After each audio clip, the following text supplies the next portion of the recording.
بسم اللہ الرحمن الرحیم۔ قال النبی صلی اللہ علیہ وسلم انا خاتم النبیین لا نبی بعدی، او کما قال علیہ الصلوۃ والسلام۔ فہم دین کورس ایپیسوڈ نمبر 3 میں آج ہم گفتگو کریں گے تحفظ ختم نبوت پہ۔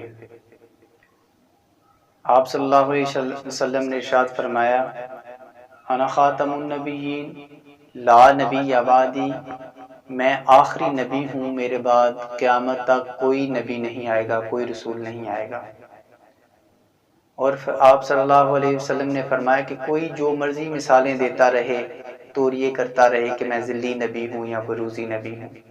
فرمایا انا خاتم النبیین، میرے بعد کوئی نبی نہیں۔ اگر کوئی دعویٰ کرے وہ جھوٹا ہے، کذاب ہے، دجال ہے، لیکن وہ نبی نہیں ہے۔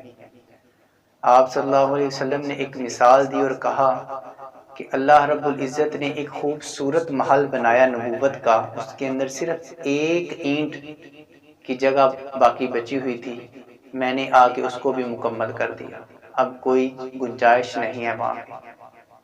تو اسی لیے آپ صلی اللہ علیہ وسلم نے فرمایا کہ میں آخری نبی ہوں، میرے بعد کوئی نبی نہیں آئے گا۔ اب آپ صلی اللہ علیہ وسلم کا تذکرہ کرتے ہیں کہ وہ اپنی امت کے ساتھ کتنا پیار اور محبت کیا کرتے تھے۔ آپ صلی اللہ علیہ وسلم نے فرمایا کہ اللہ رب العزت نے ہر پیغمبر کو 3 دعائیں دیں کہ وہ جو بھی مانگیں گے انہیں عطا کیا جائے گا۔ آپ صلی اللہ علیہ وسلم نے فرمایا کہ میں نے ایک دعا کل قیامت کے دن اپنے گناہگار بندوں کے لیے بچا کے رکھی ہوئی ہے کہ کل قیامت کے دن اپنے گناہگار بندوں کے لیے میں وہ سفارش کروں گا اور دعا کروں گا، پروردگار میرے گناہگار بندوں کو جہنم سے نکال کے جنت میں بھیج دیجیے، انہیں بخش دیجیے، معاف کر دیجیے۔ آپ صلی اللہ علیہ وسلم نے ارشاد فرمایا کہ اللہ رب العزت نے فرمایا وَلَسَوْفَ يُعْطِيكَ رَبُّكَ فَتَرْضَىٰ، اللہ رب العزت فرماتے ہیں کہ میرا پیغمبر ہم آپ کو اتنا دیں گے کہ آپ ہم سے راضی ہو جائیں گے۔ آپ صلی اللہ علیہ وسلم نے فرمایا کہ کل قیامت کے دن میں اللہ رب العزت سے تب تک راضی ہی نہیں ہوں گا جب تک میری امت کا کوئی ایک شخص بھی جہنم کے اندر ہوگا۔ اتنی پیار اور محبت کرنے والا نبی۔ اور کل قیامت کے دن جب سورج جو ہے وہ 1.25 نیزے پہ ہوگا اور زمین جو ہے وہ تانبے کی طرح گرم ہوگی، اور فرمایا ہر انسان اپنی گناہوں کی مقدار کی وجہ سے اتنا ہی اپنے پسینے کے اندر غوطے کھا رہا ہوگا، ڈوب رہا ہوگا۔ کسی کے گناہ کم ہے تو وہ گھٹنوں تک اپنے پسینے کے اندر ہوگا، کسی کے گناہ زیادہ ہیں تو وہ تھوڑا اور اوپر تک، اور کوئی بدبخت ایسے بھی ہوں گے کہ جو اپنے ہی پسینے کے اندر غوطے کھا رہے ہوں گے۔ تب مقام ایسا ہوگا، حال ایسا ہوگا کہ مائیں اپنے دودھ پیتے ہوئے بچوں کو اپنی چھاتیوں سے کھینچ کر دور پھینک دیں گی اور دوڑ لگا دیں گی۔ ہر پیغمبر اتنا اپنی امت کے لیے مشفق و مہربان ہوتا ہے کہ اتنا مائیں بھی اپنی بچوں سے اتنا پیار اور محبت نہیں کرتی، لیکن اس دن کی ہولناکی ایسی ہے کہ تب ہر پیغمبر ہی یہ کہہ رہا ہوگا نفسی نفسی، اے پروردگار ہمیں بچا لیجئے، باقی ساری انسانیت کو چاہے جہنم میں ڈال دیجئے، ہمیں بچا لیجئے۔ لیکن سنیے خدا کی قسم، اس وقت بھی ایک ہستی ایسی ہے کہ جو اپنا نہیں بلکہ اپنی امت کا سوچ رہی ہوگی۔ صرف ایک انسان ایسا ہے، ایک بشر ایسا ہے جو کہہ رہا ہوگا ربی امتی امتی، کیا میرے رب میری امت کو بچا لیجئے۔ وہ آپ صلی اللہ علیہ وسلم کی ذات گرامی ہوگی، ایسی ہستی۔ اور آج ہمارے ملک میں، بیرون ملکوں میں آپ صلی اللہ علیہ وسلم کی گستاخیاں ہو رہی ہیں، اور ہم آرام سے اور اپنے روزمرہ زندگی کے معاملات میں مگن ہیں۔